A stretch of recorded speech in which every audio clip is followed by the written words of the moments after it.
Chodesh Tov.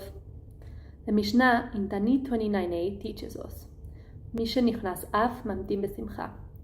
With the arrival of the month of Av, one decreases his happiness. This is due to the period of mourning and commemoration that we are in on these tragic dates on the history of Am Israel. We are commanded to reduce our joy and to gradually get to a state of grief. How can we be commanded by Torah to feel in a certain way, especially for an event that happened so many years ago and from which we can sometimes feel disconnected? There are several examples of mitzvot that are merely emotional, some of them being Ve'ahavta et Hashem Elokecha, Ve'ahavta l'recha kamocha, Ve'samachta b'charecha, Lo tachmod, and in this case, to mourn over the Beit HaMikdash during the month of Av, specifically on the 9th day of the month. Is it really possible to direct your emotions and actively decide how you feel? Rav Soloveitchik, in his essay Avelut Yeshana and Avelut Chadasha, answers this question by comparing the mourning one goes through when losing a loved one, Avelut HaYachid or individual mourning, with the historical mourning we experience at this time of the year, Avelut HaRabim or communal mourning. The first type of mourning, the individual mourning, is spontaneous, painful, and the people who go through it are naturally emotionally affected. On the other hand, the second type of mourning, the communal mourning for an historic event, requires some effort.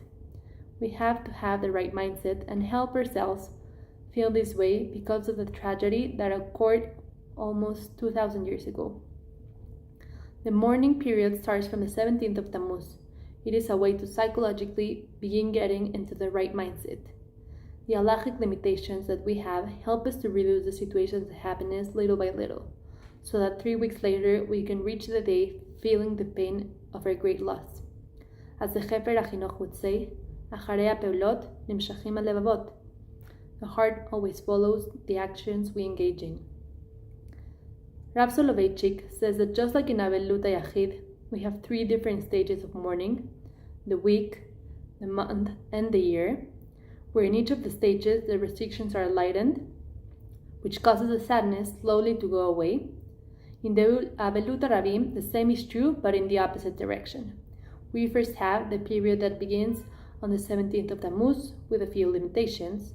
Then from Rosh Hodesh Av, the limitations increase, and finally on the 9th of the month, Tisha B'Av, the limitations are the greatest. Ideally, our actions should reflect the way we are feeling. In Halacha, every feeling or emotional experience should be translated into technical observance. And the reason we have this 3-week period is so that our mourning and feeling of deep sadness is genuine and real. We should use this time as a preparation period to re-experience, feel the sorrow, and mourn over our Beit HaMikdash and all the other tragedies that occurred to Am Israel during this time. May we be worthy to see the reconstruction of the Beit HaMikdash. As it is written in the Gemara, whoever mourns for Jerusalem will merit and see her rejoicing.